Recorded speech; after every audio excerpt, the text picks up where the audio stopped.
তৃতীয় ব্যক্তির কারণে যে সংসার টিকে না তার প্রমাণ হইলো আমার শাশুড়ি মা, বুঝছেন। আমার তৃতীয় ব্যক্তি ছিল আমার শাশুড়ি মা, কারণ আমাদের সংসার ফুল নষ্টের করে হলো আমার শাশুড়ি মা।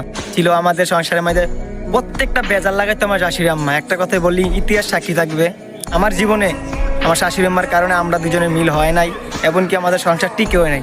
একটা কথাই বলি, শোনো, কোনো একদিন এ অভিশাপ ভুগতে হইব। নিজের মেয়েটার 5 মাসের বাচ্চা নষ্ট করে এখন তুমি নিজেই বাচ্চা নিছো। একটা কথাই বলি আমি, উপরে আল্লাহ আছে, ছাড় দেয়, কখনো ছেড়ে দেয় না। আর একটা কথা বলি, শোনো, যে তুমি আমি মিল থাকতাম, তোমার মা বাবা আইজে ধরে রাখতে পারতো না। কারণ দিন শেষে তোমার মা বাবার কাছে তুমি আমার কাছে বলিলে তোমার মা বাবার কাছে চলে গেলা। এ ভালোবাসার মূল্যটা রইলো কই, আজ আমি বুঝতে পারলাম না। তুমি ঠিক থাকলে আমি ঠিক থাকলে দুনিয়া ঠিক। কি আর বলবো, ভালোবাসা কোনোদিন কমে না প্রতি।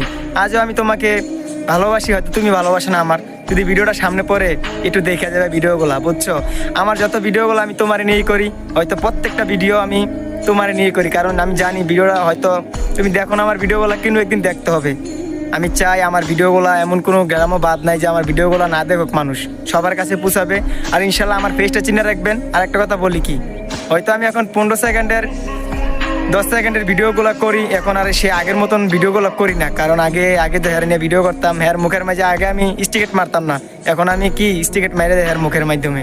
কেন মারি হয়তো আপনারা জানেন না, বহুত ইতিহাস একারে আমি হেয়ার মুখে এখন আর দেখাই না। কারণ হেয়ার মুখের মাঝে আমি একটা স্টিকেট এখন মাইরে দিই, কারণ হয়তো আপনারাও বুঝতে পারছেন, কারণ এখন আমি পরিস্থিতির শিকার, বুঝছেন।